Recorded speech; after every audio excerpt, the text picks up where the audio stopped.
In every home where a narcissist lives, there exists a secret code, a hidden set of unspoken rules that household members must follow unquestioningly, risking instant punishment for any violation.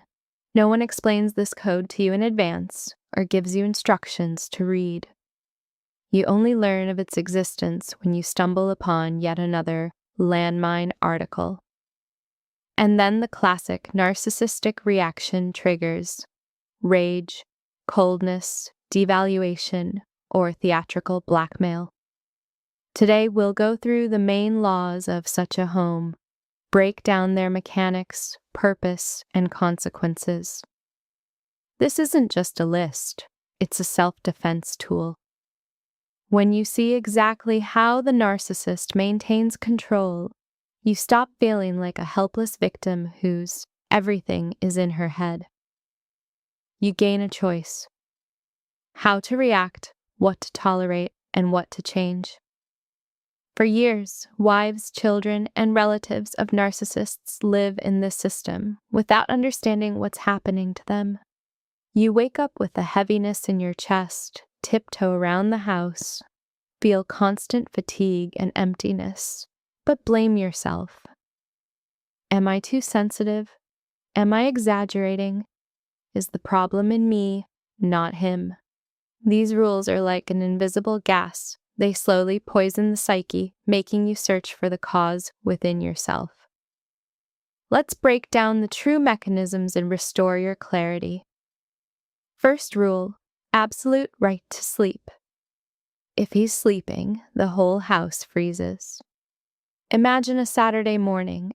The narcissist decides to sleep in, and the apartment switches to total silence mode.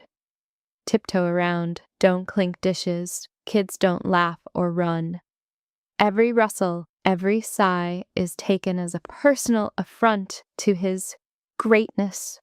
You stand at the stove, holding your breath, because the sound of a spoon against the pot is already a provocation. But the situation flips instantly. If the narcissist wakes at 6 a.m., turns on the light, blasts the TV, starts banging dishes or vacuuming, his logic is ironclad. I'm up, so the day starts for everyone. Why are you lounging? Get up, move, don't waste time! You, half asleep with a buzzing head, have to adjust to his rhythm. This isn't about selfishness or laziness, it's control. Constantly adapting to his biorhythms breaks your own, making the family fully dependent on his mood and schedule. Over time, you forget what it means to sleep on your own terms. Second rule: monopoly on emotions. In a healthy family, everyone has the right to their own mood, to be sad, happy, angry, or rest in silence. For a narcissist, that's a luxury reserved only for him. His emotions are the only law in the house, like a harsh climate control. The narcissist comes home angry from work. Laughter, jokes, joy are banned. Your smile or a child's laughter becomes betrayal. You're having fun when I'm suffering. Heartless egoist. Everyone dons masks of sorrow, walks quietly, avoids eye contact, just to not provoke him. But if he's euphoric, celebrating success or good news, your problems evaporate. Tired after a hard day, kids acting up? Doesn't matter. You're obligated to smile through force, play along with the celebration, praise his genius. A sour face? You're ruining everything with your whining. People are mirrors to the narcissist. Their job is to reflect only his shine, not have their own self. This rule steals your emotional autonomy, forcing you to live in constant adjustment to his internal thermostat. Third rule: one-sided boundaries. Boundaries in a narcissistic home are blurred but strictly selective. His personal space is holier than a temple. No touching his things, clothes, phone, even a shelf in the bathroom or drawer in the desk. You accidentally move his mug? Scandal of the century. You're violating my order, disrespecting me. He sees it as an attack on his self because everything around is an extension of his personality. But his boundaries toward your world, they don't exist. He takes your phone without asking, scrolls through messages, photos, stories, throws out your favorite blouse or cosmetics. Junk, why keep it?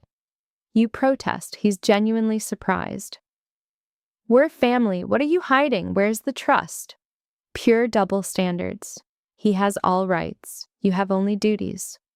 Over time, you get used to your space being secondary and any resistance being nitpicking and mistrust.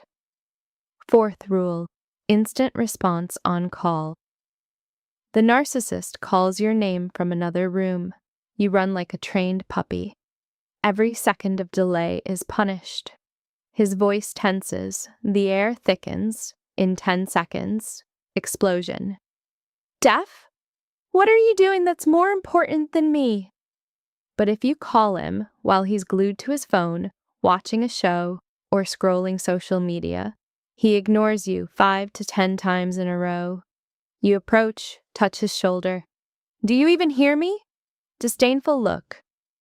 Can't you see I'm busy? Back off. Don't nag. This sets a rigid hierarchy. Your time, attention, energy, his property, available on first call. His time, sacred, untouchable. You learn to pause your tasks for his urgent, while he ignores you for years. Fifth rule, perfect aesthetic mode. The narcissist sees the home as a showcase of his status, a backdrop for guests. Perfect cleanliness everywhere and always. No ugly kids' toys in the living room. No cups left on the table for a minute. Floors washed 2 to 3 times a day. Chaos? Only if he left crumbs, socks, or an empty package. And that's no big deal.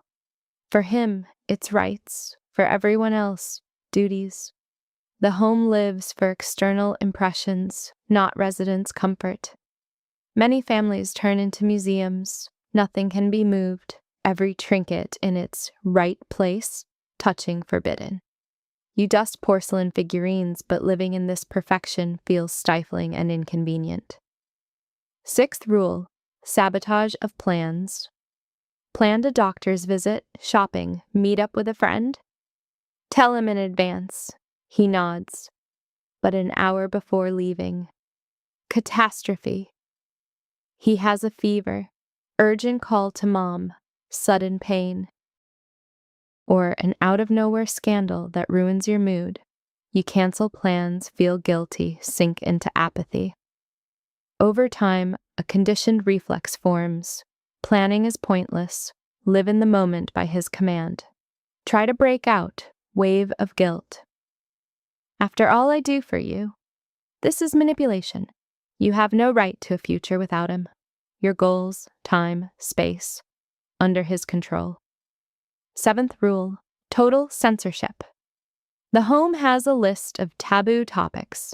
Can't mention his mistakes from yesterday. Praise his enemies. Share your successes if they're brighter than his. Sometimes words are banned. Tired.